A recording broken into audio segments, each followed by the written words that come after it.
Hey everybody, Fish Tank here. Welcome to the inside of the Ashman family kitchen.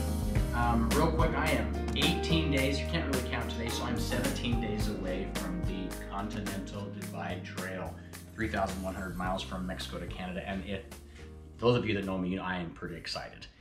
So yeah, I'm about a couple weeks out. I've been getting a lot of emails. I've had a lot of people ask, and I know it's kind of what we do. So I want to just do a real quick video. I'm going to try to keep this under 15 minutes, so I'm going to go fast, of just what is in my pack for the Continental Divide Trail.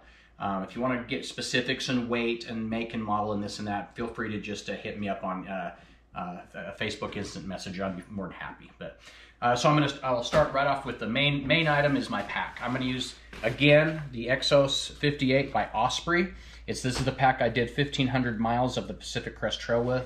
I absolutely love this pack. The only other upgrades I've done on this pack are these two ultralight click carriers from a friend of mine named Justin Anderson out of Lake Arrowhead, California. He has a site on Etsy. It's Justin's UL. Highly recommend those. With the pack, the only other things I don't use the cranium or the brain. People call them different things. I'm just barely over 2 pounds. I'm like 2.11 pounds with this pack. Love this pack. With the pack, I'm a firm believer of the Osprey waterproof shell that goes over it, so that is included in the pack system.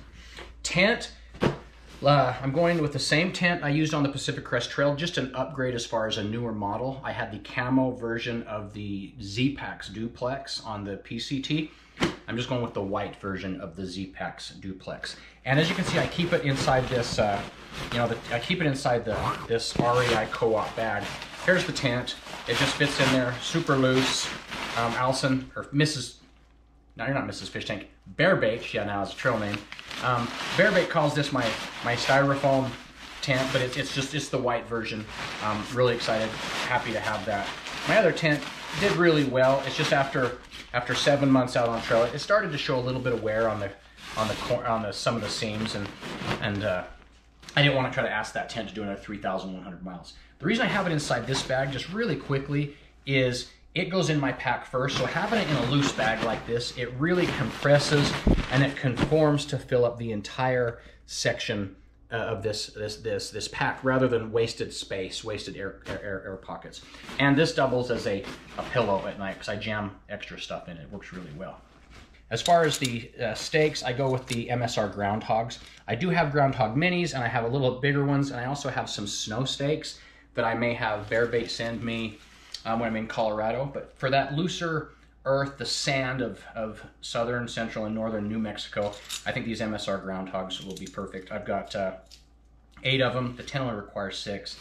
I've got 8, and then this little Sea to Summit bag they go in. Before I lay the tent down, I have my trusted piece of 4x6 foot of Tyvek I've used on the entirety of the Pacific Crest Trail. Highly recommended. It helps keep thorns out of your tent. And then, the tent goes on top of that. I do use trekking poles, the Black Diamond carbon fiber cork. Try saying that 10 times. As trekking poles when I hike, and also to help set up my tent, I need both of these. Sleep system. First thing I put down inside the tent is just this accordion style foam. There's a bunch of different companies put them out. It adds a little bit of R value, but what it also does is it protects against, you've got the Tyvek, then you've got the tub of the Z-Packs Duplex tent. That keeps out quite a bit of the thorns. I've never had a punctured air mattress on trail, and I think it's because I throw this down first, and then I throw my trusted Sleep and Go air mattress on top of that. Off-name brand, under £1, about a third the price of some of the more popular brands. And this has lasted me. This one right here, I hiked 1,500 miles of the Pacific Crest Trail on, and I absolutely love it. It blows up in 13 breaths. Highly recommend these. Following along, I almost went into Spanish. Following along with the sleep system, same sleeping bag I had on the Pacific Crest Trail 2018-2019. It's an Enlightened Equipment 10-degree down sleeping quilt, extra wide, extra long. Because I like to be able to pull it up over my head, and I like to be able to roll over and not have it come up. I don't do the whole tucking under. I just lay that thing right over the top of me, and it works fabulous. One luxury upgrade I'm doing this year, and I'll just take the time to show these. These are the Z-Packs Booties. And these, I'd say they're worth their weight in gold, but they don't weigh anything. They're worth more than their weight in gold. My feet were always cold sleeping at night. It doesn't matter if I was in the Mojave, outside of Tehachapi, or 26 feet of snow in going over Donner Pass in 2019. My feet were always cold. I think it has to do with circulation. So I wore these the other night when I slept out in the front yard, and it got down below freezing. Neighbors all think I'm nuts, but these, I'm really excited. And they're just a few grams. It's not a big deal. Clothing, I'm not going to go over what I'm going to be wearing on trail. That's kind of a surprise. But as far as extra clothing, all I've got is an extra pair of merino wool socks, Darn Tough, ex officio underwear, my trusty bandanas, color orange for this year. I did splurge and buy some Under Armour like leggings for men.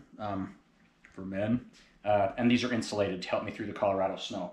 All of my extra clothes go inside this Z-Packs bag, and what I do is I invert it, and then 1/2 of it is felt. So you could technically use this as a sleeping pillow, and I did for the Pacific Crest Trail. But what I'm going to do this year is I'm just going to have all of this stuff in here, and then I'm going to put that with my puppy, which we'll talk about in just a second, inside that big blue bag, and I'll actually have a pillow that's closer to the normal size of a pillow. Water filtration, like so many other hikers, I go with the Sawyer Squeeze and two 2-liter platypus water bladders, and they're marked FT for the fish tank.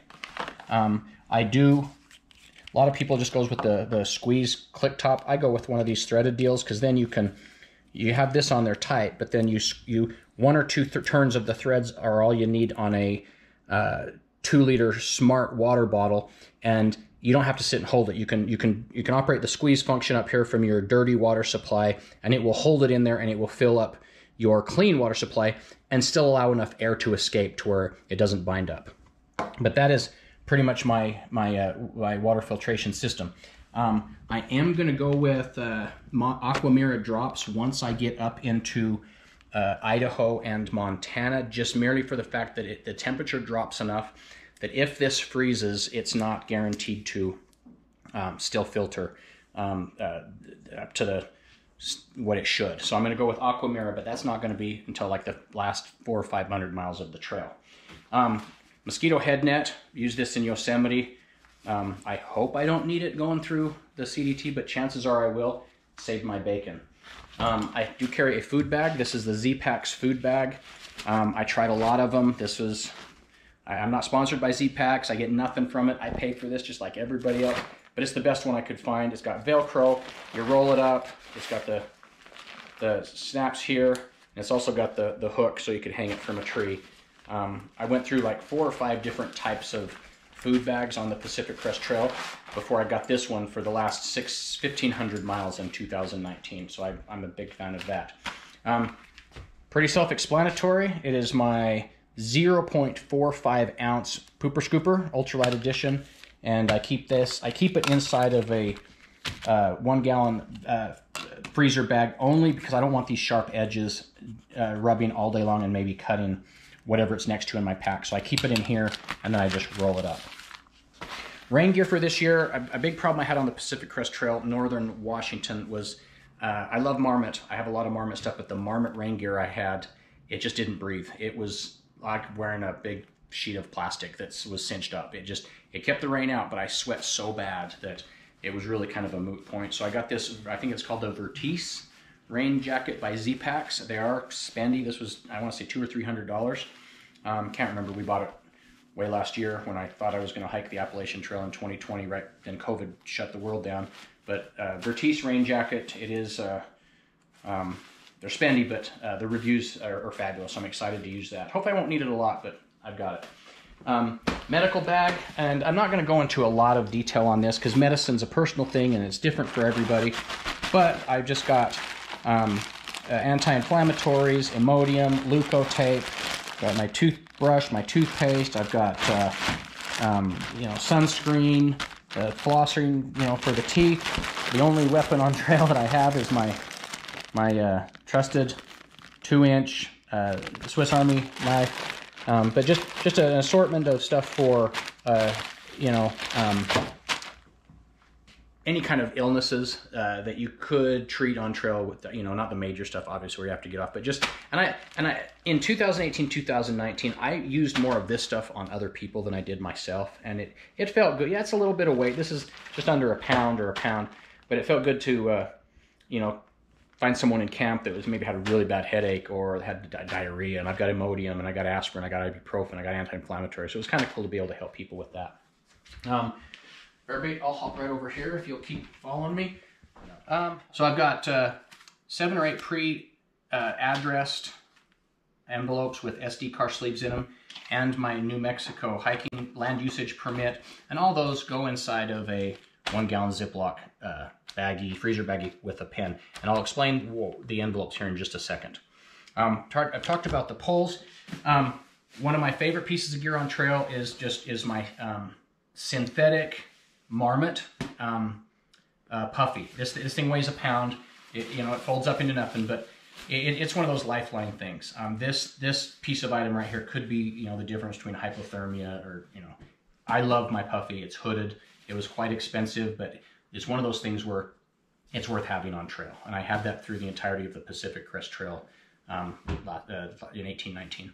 2 IT bands. I don't know if I'll need them this year. I definitely needed them for about the first 300 miles of the PCT till my muscles built up. These are, you know, super lightweight, but they saved my bacon once I got one and learned how to use it. Cook system. I upgraded to a Toke 750 milliliter titanium pot, quite a bit smaller than the one I was carrying earlier. A lighter, my Sea to Summit Sport, an REI wash rag. And I got a new, same one I used on the Pacific Crest Trail, but it is the MSR Pocket Rocket Stove. And then I just got the extender for the fuel canisters. This is nice. It's got a handle, it's got a top. It has this deal on here so you can, you know, dump out water. And all of it fits inside this, so none of these rough edges rub against your pack. I'm really excited over my cook system this year, quite honestly. One thing I am carrying on the Continental Divide Trail that I did not carry, and I made fun of people that did, and I'm man enough to admit that, is my sun umbrella. I'm not so concerned about the sun. Quite honestly, I'm not. But I'll tell you, I would have paid $1,000 for one of these in Northern Washington last year when it just rained and rained and rained for like 2 weeks straight. I'm super excited about this. Z-Packs also makes it to where a clip hooks onto my pack. It mounts like right here, and then this extra little bungees around. And so this thing is extended, quite honestly. It's pretty much kind of extended in this position as I hike, and it leaves my arms free. So nice sunshade. It drops the temperature down quite a bit under something like this. And it keeps the rain out. And it comes with its own little sheath for the pack. Last but not least, I think we've covered everything electronics. If I wasn't vlogging, I wouldn't have to have so much electronics. But because I put out these videos, or I should say because Bearbait puts out these videos, we were actually using this a minute ago to charge the GoPro. I do require a lot of stuff that other through hikers didn't. If I didn't vlog, I could probably get my weight down another 2 pounds. I probably got 2 pounds of electronics here. But for me, it's worth it. It's worth it for the memories. It's worth it to put out these videos. And, you know, someday my kids and their kids and their kids hopefully will be able to watch their crazy grandfather or great-grandfather or their dad walk across America for the second time. So I'm going with a ginormous 24,000 milliamp tough-tested solar. It's got solar capabilities, which puts out 400 milliamps an hour. In addition to the 24,000 milliamp charger. It's got a fast charger, it's got a port, it's also got a light, which is pretty cool, as you can see. Super excited about that, and now I got the light flashing. I don't know how to turn it off. There we go. Huge fan of the Garmin Inreach. Every hiker should have some similar type item, Garmin, a spot device, something, in my opinion, and no one can convince me otherwise. It's immature, irreverent, and just stupid to hike without one of these. I used mine 3 occasions calling in SOS for other hikers when they needed help. Never needed to call SOS on my own, but I was able to help other hikers that didn't have them. And I was also able, I pay the I pay the monthly fee, and I get unlimited texting via the satellite. So anywhere in the world, I can text anywhere in the world. And that was really nice to touch base with the kids in bear bait at least once a day. Make sure everything's okay at home, and then they know I'm okay at home too. Nice thing about this tool is bear bait can log onto her computer and she can track me real time. So got it set up in 30-minute increments, which is kind of cool. My black diamond headlamp that I had on the Pacific Crest Trail. One thing we won't show on camera because she's currently using it, but bear bait has the new GoPro 8. In 2018, I used a GoPro 5. 2019, I upgraded to the GoPro 7, and we splurged and went with the GoPro 8 for the CDT trek. So won't show that on camera, but she's using that. That's what's filming this entire video. One extra GoPro battery. This is my ultralight wallet that fits in my shirt here with money and credit cards in it. I do have what's called a Defini, and it is a SD transfer card adapter that takes images off my iPhone and puts it on the SD card that is inside the GoPro. And those are the things I send home to bear bait, and that's how she makes the video. I could do a whole video on how we do our blog, but we'll save that for another time. I do have this little 35 millimeter, these are good for something, right? I have this 35 millimeter case, and I've got some extra Sawyer squeeze gaskets, water gaskets, and washers, and a whole bunch of these little 32 gig SD cards, and that is what all the data from the hike goes back to bear bait, and she makes these awesome videos that so many of you have grown to really enjoy. As that goes in there. I do have two cords. These are Android type to plug up to charge the Garmin and to charge the power bank, the tough tested power bank when I get into town. And then one thing I didn't have on the Pacific Crest Trail that I'm doing this year is a 3000 milliamp. It's by a company called New Dury. I found it on Amazon, and my iPhone 10 slides in here. So we've got the regular iPhone 10 battery plus 3000 milliamp. So basically, if I understand this correctly, I think it's like having 3 or 4 times the iPhone battery power. I'm doing that just because the vastness of the Continental Divide Trail, it's different than the PCT, and then there's less spots along the way to charge stuff up, so I have to make everything last longer. And then I'm still toying with whether I'm going to take these or not, but just my Apple earbuds on the Pacific Crest Trail. You saw me a lot with the cords hanging down, and they were irritating. They got in my way, but the problem I foresee with these is just constantly having to recharge them. So I'm going to start with these. I may send them home later. And I can save power by doing one at a time, that type of a thing. And to charge them, they don't take much, but we'll see. The jury's out on that still. And then this is the stuff sack that my new Z-Packs tent came in. It is waterproof. Z-Packs, what is that? Dyneema, I think is what they call it.